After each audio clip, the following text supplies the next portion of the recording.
எல்லாருக்கும் வணக்கம்.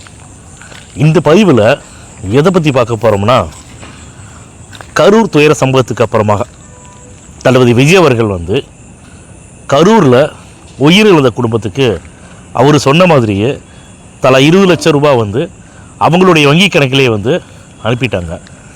அதாவதுங்க, ஏற்கனவே நான் சொன்ன மாதிரி தான் தளபதி விஜய் அவர்களும் அவருடைய அறிக்கையில் சொல்லியிருக்காரு.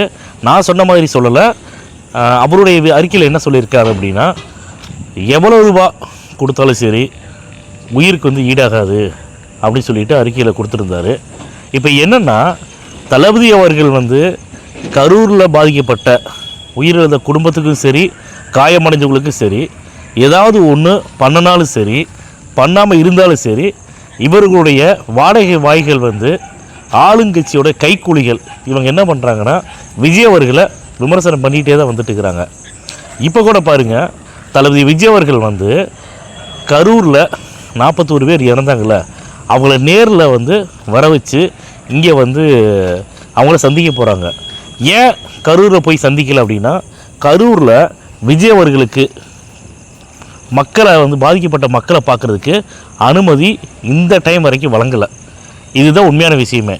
தகுந்த பாதுகாப்பும் சரி, அனுமதினா என்ன, அனுமதி வழங்கினா பாதுகாப்பு தரணும். அதனால் விஜய் அவர்களை பாதிக்கப்பட்ட மக்களை பார்க்க சொல்லி இந்த ஆளுங்கட்சி திமுக அரசு அனுமதி தரலை.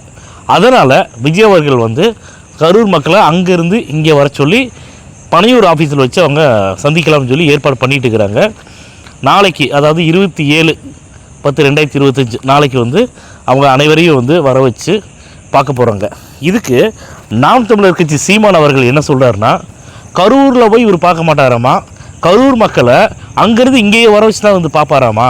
பொட்டாட்ட தேர்தல் எலெக்ஷனே இங்கே பனையூர் ஆஃபீஸ்லேயே இங்கே ஓட்டு போட சொல்ல வேண்டியதானே அப்படின்னு சொல்லி ஒரு புது விதமாக ஒரு ஷாக் நியூஸை சொன்னார். நான் என்ன கேட்குறேன்னா, திரு சீமான் அவர்களே, நீங்கள் சொல்கிற மாதிரி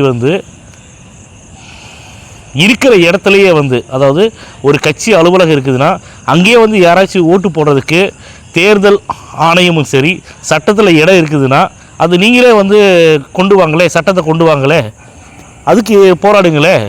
அந்த மாதிரி இருந்தால் அது இன்னும் நல்ல விஷயம் தானே. ஒரு மனுஷனை ஒரு விமர்சிக்கிறதுக்கு ஒரு அளவில்லை. ஏங்க மக்களை நல்லா பார்த்துக்குங்க. கரூர் மக்கள் இங்கே வராங்க, விஜய் அவர்களை பார்க்க வராங்கன்னா அவங்க என்ன பஸ் ஏறி அவங்க தனியாக பஸ் பிடிச்சா வராங்க? அங்கே உள்ள நிர்வாகிகள் கரூர் மக்களை பாதுகாப்பாக தனி பஸ் மூலமாக, சொகுசு பஸ் மூலமாக விஜயை சந்திக்க அழைச்சி வராங்க. இதில் என்ன தப்பு?